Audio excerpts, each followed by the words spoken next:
Literacy, Culture, and Language Education at Indiana University. So this presentation ties together an area that I'm really interested in for research, and I've been putting into practice a little in the classroom. And I really would like to know if any of you like what you see and are already doing or think you might want to try critical literacy in your classrooms, take my email and keep in touch, because I'd love to hear about your experiences and maybe even use it for my research further on. Okay, so in this workshop, we're talking about critical literacy and its importance in helping students become conscious consumers of texts, media, and all information. So first, I'll explain what critical literacy is, and then we'll practice methods and questions that we can use in looking at authentic texts.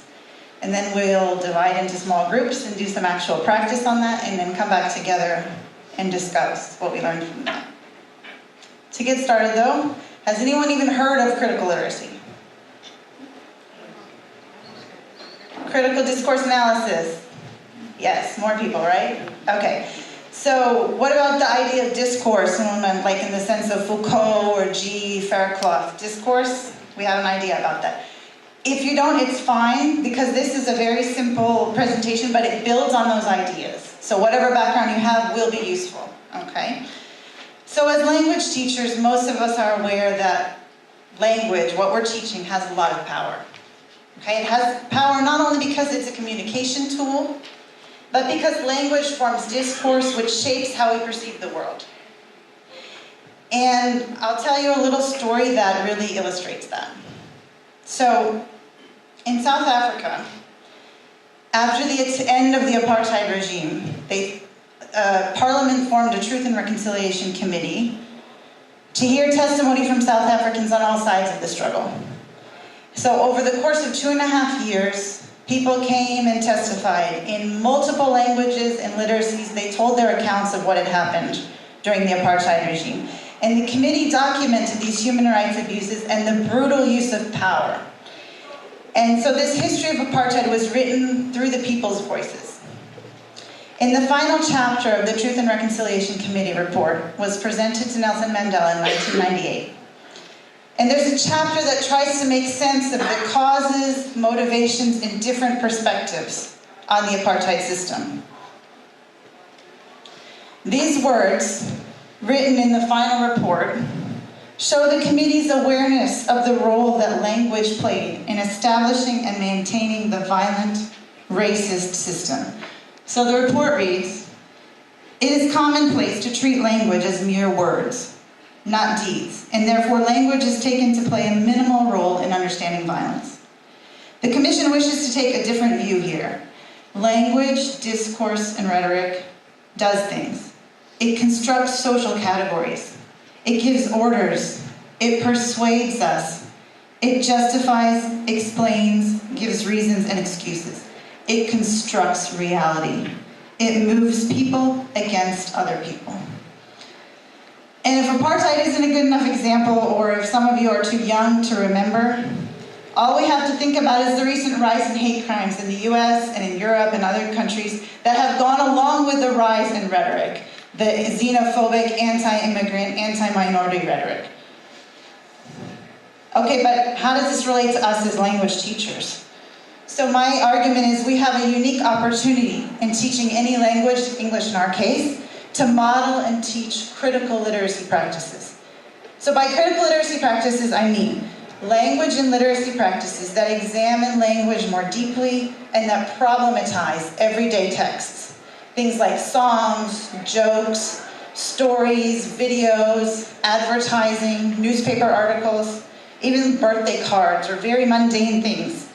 We can problematize them, pick them apart, examine them, look at the stereotypes that are in the text, understand the way that certain views are taken for granted, things are assumed, other things are silenced or not talked about. And all of this points to the ideology of the text. By doing this, we better prepare ourselves, and then by preparing ourselves, we can help our students to negotiate the world that they're in. Because our students, more than we ever were, they have competing messages constantly thrust on them. They're getting messages and videos and texts and links. And so we can provide them with the tools to critically analyze all this input of language that they're getting. Okay, so what is critical literacy? So you may have heard of Paulo Freire. He's a Brazilian educator, theorist, and social justice advocate. He first elucidated this concept of critical literacy as a type of literacy that empowers the learner to read the word, but also the world that they live in. So other educators and critical discourse analysts, building on the work by Foucault, G. Fairclough, and others, have described and theorized about the ways that language, discourse, ideology, and power function together. So the underlying premise of critical literacy is teaching learners to understand and manage the relationship between language and power, because they're always working together. So I find these 4 orientations of critical literacy. This is given by Hilary Jenks. She's a South African researcher. And she talks about these 4 orientations of domination, access, diversity, and design. So what are they? Domination takes the view that language and discourse are powerful means of maintaining and reproducing dominant discourses.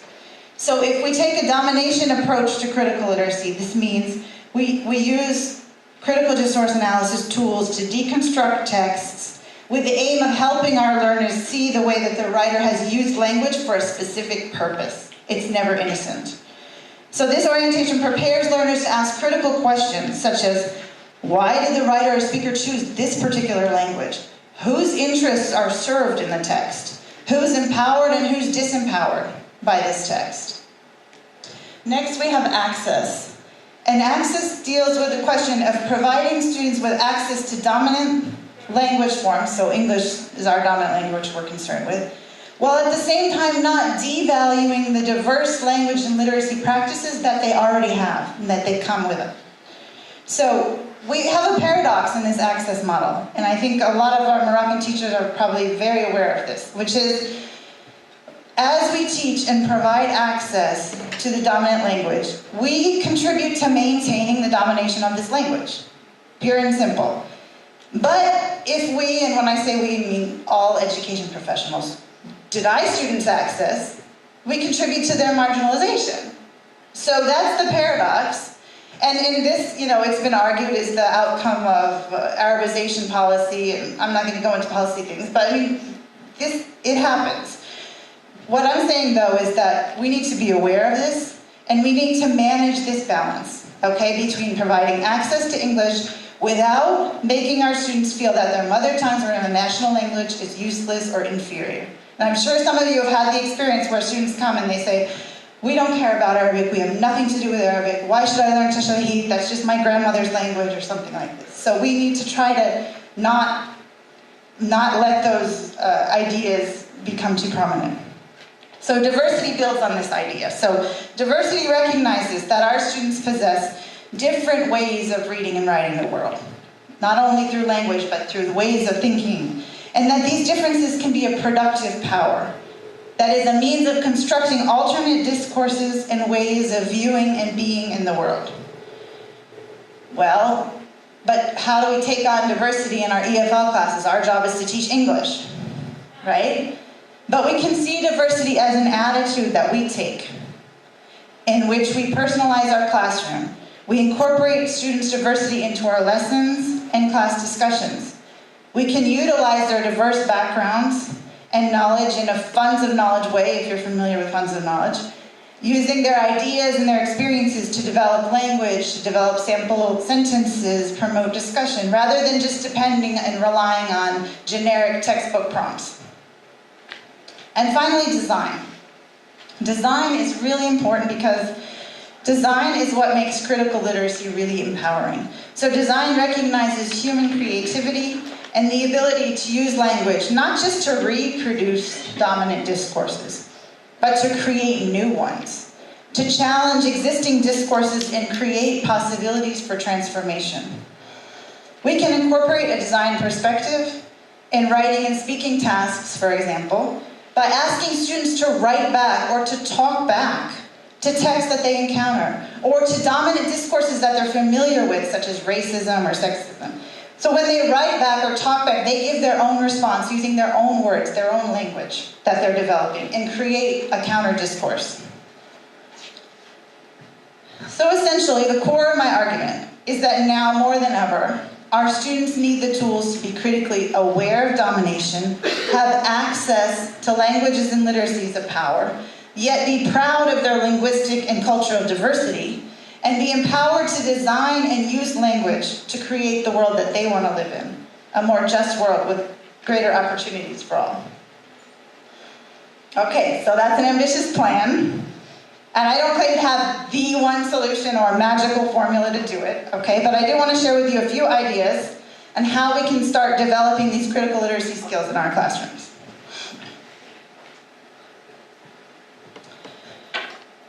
Okay, so these are kind of some ideas of steps on how to do critical literacy. So the first thing is by studying texts that address social issues. This is the first step in doing critical literacy. So this doesn't always have to mean using outside material, although a lot of outside material is very fruitful. Sometimes texts from our passages from our textbooks are fruitful. Okay, but I'll give you a lot of examples of real texts. Secondly, we need to disrupt the commonplace, which means ask critical questions. Look at these everyday texts and discourses through new lenses. Poke deeper into them. Problematize them in the positions that are taken for granted, the things that are assumed in the text. Because often, it's the things that are not written or not said that are very, very important. And those can be the things that point to a text ideology. So we need to be interrogating these things, the popular culture, the media, everything that they encounter, and to analyze how identities are being shaped and discourses are being created through these texts. Now, the third step of analyzing and interrogating multiple viewpoints. This means viewing text from different points of view and reflecting on those different perspectives. Paying attention to whose voices are heard and whose are silenced or marginalized. And then examining the counter-narratives that are in the text. And finally, this last step of design, which is designing or redesigning to change a text message. Okay, this is giving, once you deconstruct a text and look through it and kind of see where ideologies are working, the different ideas, then say to your students, how can we redesign this to give a different message?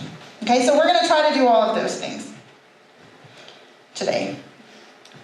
So this is a list of some critical questions, okay, that we can use to disrupt the commonplace, analyze and interrogate multiple viewpoints, and redesign texts. So the questions are, whose voices are represented and whose are missing? What ideas are assumed or taken for granted? Which stories are privileged and which are marginalized in the text? How would this story be different if it were told from the perspective of so-and-so rather than so-and-so? What views are represented in the text and which views are not represented or silenced? In what ways am I, or my group, or my culture positioned within this text? And what did the author want me to believe after reading, or watching, or listening to this text? What are the ways that this text could be rewritten to reposition the reader, or to reposition certain groups? Okay? And these are just possible questions. There's an infinite number of questions you can ask. But these are kind of steps to guide you. But one point I would like to add, because some of my teachers that have taken this training and have then used this entire list with their students, and it's overwhelming. So I would say if you want to look at a text with your students, depending on their level, just choose one or two, or make up your own similar questions. Don't give them the whole list to look at, because that's a little bit too much. Okay, these are for your own benefit. They decide they're going to do a rebellion against their husbands by not doing any housework. Now I should note that this joke was original in Moroccan Arabic, spread on social media. I received it on WhatsApp. Okay? So they get together, they decide to do the rebellion, they go away, come back a week later. The French woman said, I told my husband I'm not going to do any housework. The first day I didn't see anything. The second day I didn't see anything. And the third day he took me to dinner in a hotel. The American woman said, I told my husband I'm not going to do any housework. The first day I didn't see anything. The second day I didn't see anything. The third day he made me lunch. The Moroccan woman says, I told my husband I'm not going to do any housework. The first day I didn't see anything. The second day I didn't see anything. The third day I began to see a little bit from my right eye. Is it funny? Very funny. Okay, let's analyze this joke. Let's look at the questions again.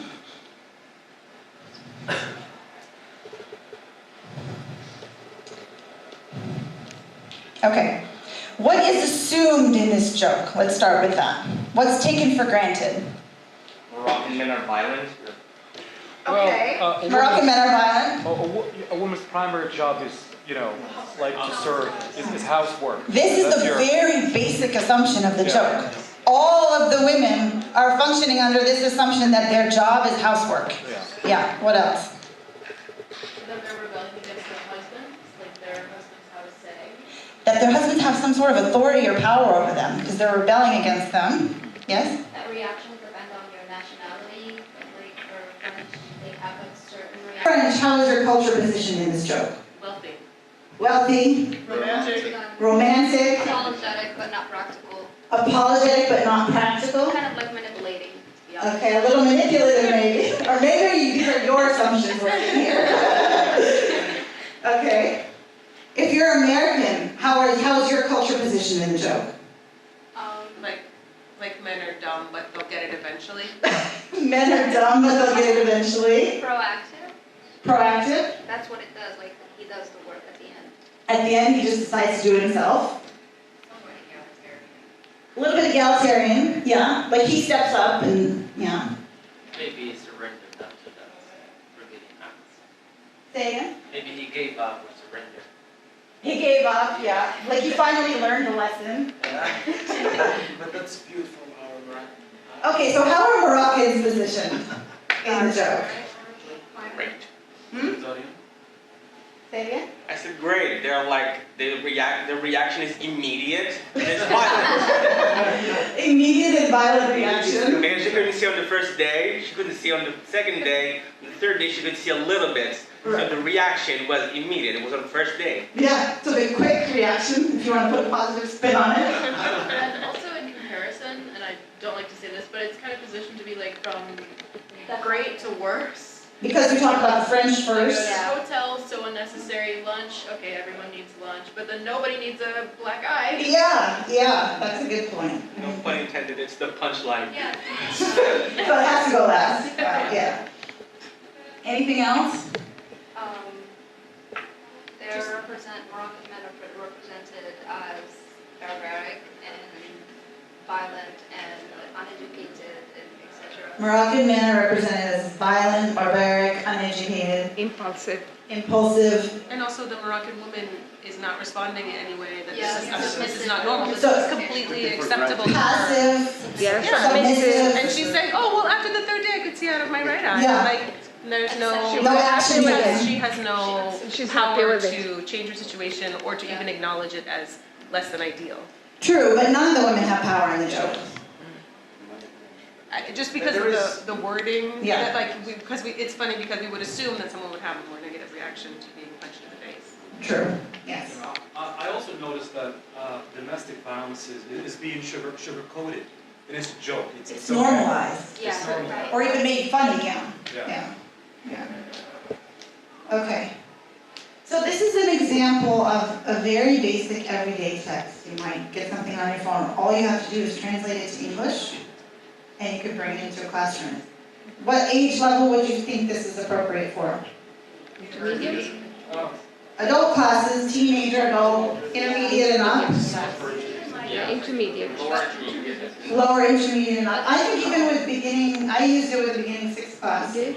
There's no difficult vocabulary in the joke. I mean, obviously it depends on what you're using, but in this particular one, just the word rebellion needed to be explained. But this joke is very well known, Mhm. so even you can use it with lower teenagers, but in a more basic way. You don't go dwelling into the more in deep rhetoric of the French, the American, but just the basic of how is it seen? Do you agree? Do you disagree? Kind of. Exactly, yeah. And it depends, I mean, obviously, you all know how it goes with the class, you know, sometimes you'll get a really good reaction and lots of stuff to talk about, and sometimes you won't, but. So, excuse me, yes. what is the role of the teacher here? Because it appears that the teacher's job is to help students like uncover, ideologies, in text, right? Yeah. But then, okay, so the first stage is analysis, text analysis, you analyze. Now, what about the teacher's role, like the synthesis, like synthesizing, like, okay, so students analyze, now what is, okay, as a synthesis, as, takeaway, what's the takeaway? Obviously, the first What thing would you you have do? to do is get a grasp on the basic language. You have to go over the vocabulary and make sure everybody understands basic comprehension. So that's, teacher obviously has a big role to play there. Present them with the text, and then I would give as much guidance as necessary in getting them to start thinking deeper. If it means asking specific questions, or if it means putting a couple questions on the board, prompting them to start this kind of analysis, and then using this kind of analysis as to generate the idea that we can be doing this all the time with everything that we encounter. Okay? So Yes. what about this idea of, analysis paralysis? I'm not familiar with that. Well, it's like, don't you think that, we might, push our students to overanalyze? Do you think it's a good thing? I haven't seen too much overanalysis. I wish that was the case. I haven't seen overanalysis. Have you? I mean, Well, it's a lot, well, from the teachers that I talked to, it's the opposite. They feel that their students it was take everything at face value Just and just memorize and absorb. We use this joke with one of my teachers used this joke in the class, or a similar joke that you'll be seeing in a few minutes, and the students took it as a lesson on the fact that women were nagging. Rather than trying to break that down and analyze that, they thought that they were being taught that women were nags. So I don't see a problem of too much analysis. like just the idea of questioning, they start questioning, things, text, so what about parents? What if, conservative parent, what if the son of a conservative parent starts questioning the holy book, or using the same tools to analyze, sacred books like Quran or stuff like that, and then parents might think that you're kind of, Doing something bad to their kids. Yeah. So I don't know. what if they, And what if yeah, they use the same tools I can't give you a to blanket answer for that. That's an individual thing. I think you were going to ask. I think you'll get to Okay. it. Never mind. Yeah, I think this is a great way to break down the language. What about that last question? How can this be rewritten? Yeah, very good question. Okay. Let's look at that. 20 minutes left. Okay, Never mind. let's look at that on the individual. I'm going to give each group a different text to look at now. Okay, you discuss it. I'll put the questions back up. Answer whatever questions you think are relevant to your text. And then, and some of them I would like you to try this redesign aspect on. Okay, so let's do that. 0.0001. Clearly male-dominated, like culturally, like this is what men feel because they say it's what they do.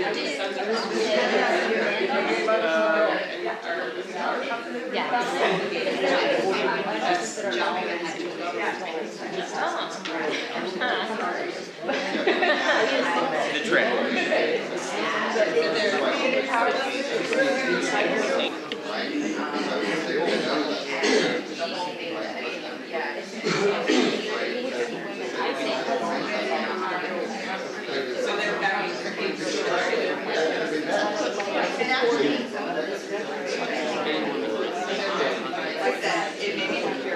So you're saying like the patriarchy, it's obviously ruled by a patriarchal society.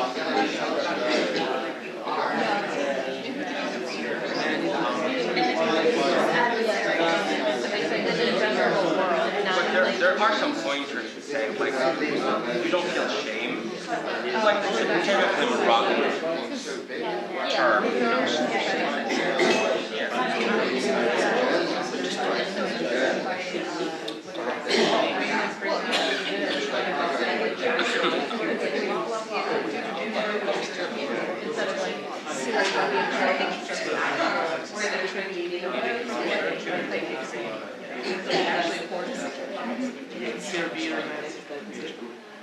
this trend, you might have noticed this, like rock Facebook. Rock is just a lot to, not self-deprecation, but self-flagellation. Even if something is positive, you will find someone who are very cynical. So really, we don't applaud effort. We see the compass half empty. Yeah, whatever happens, it's not good, and even if it's good, it's never gonna work. It's not perfect. It's not perfect.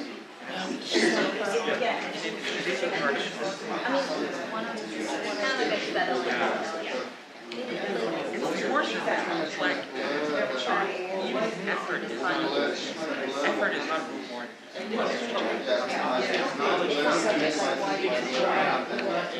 Everybody knows about the joke. Yeah. And do you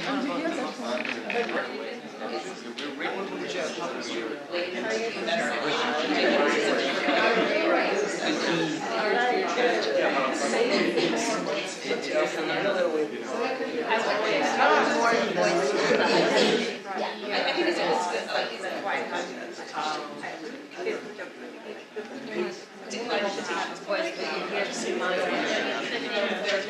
You kind of already know how to feel. But the husband is just in all of this, is pushed around. Yeah, he's like being walked all over my head.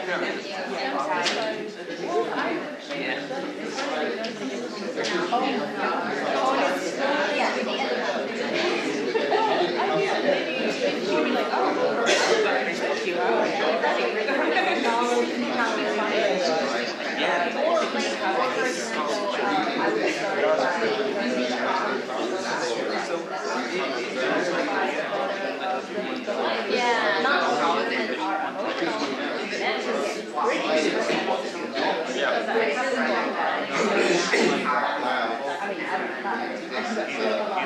Well, the stereotype is like as church. It should be like you should not speak, you should not communicate your emotions. You should be as Yeah, I would really have a clearly missing side. Otherwise, men are always trying to be I would have like a woman's side, and then the brother come in and be like, look, it's terrible one. Like that. He came in and I'd be like, he was missing for some reason. to know what you're doing. Not the already I'm gonna be back. it's a joke. That's the whole point. It's like, it has to make fun of something. The woman here is like careless. Hopefully, right, it makes it joke.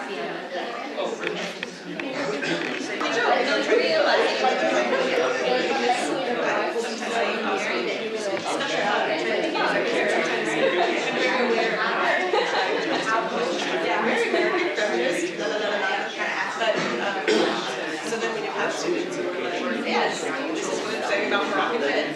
That's right, step up, keep your wife in control.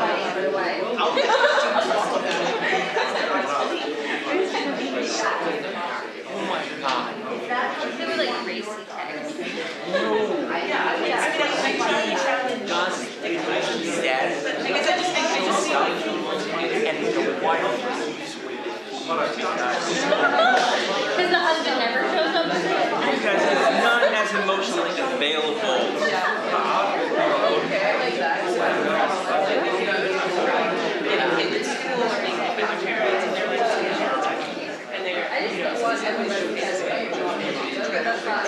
Everyone is good except for the husband. The husband has no fault and no wife. The paradigm, and I'm saying, oh no, I think you should reject A little bit.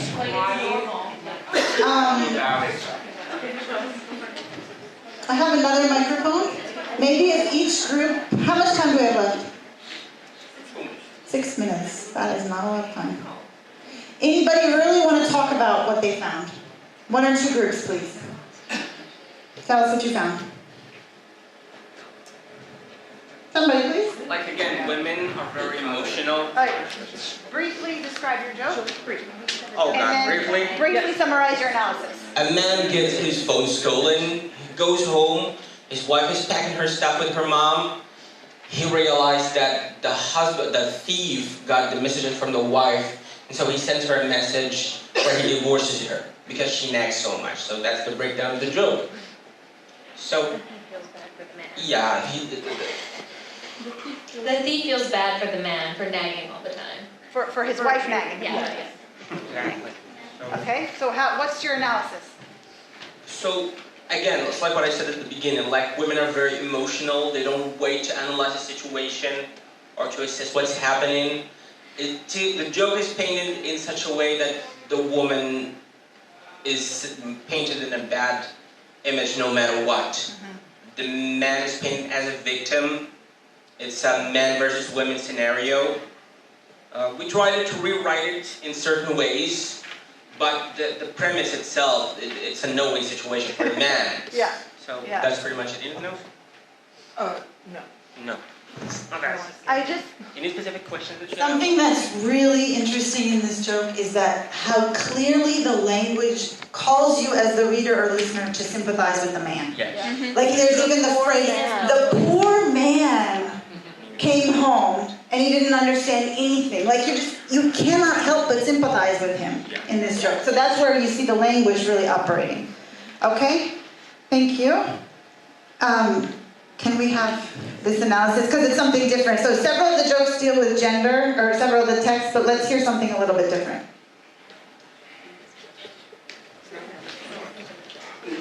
Hi everyone. So we had a news article on the journalist murder and the Khashoggi incident. So essentially it was a very safe, bland article that doesn't describe what happened at all. It assumes that the reader knows about that and is possibly upset, and the article focuses on calming them down and saying that there's no problem, the king is going to take care of it, and it makes it seem like everyone's overreacting for having a different opinion.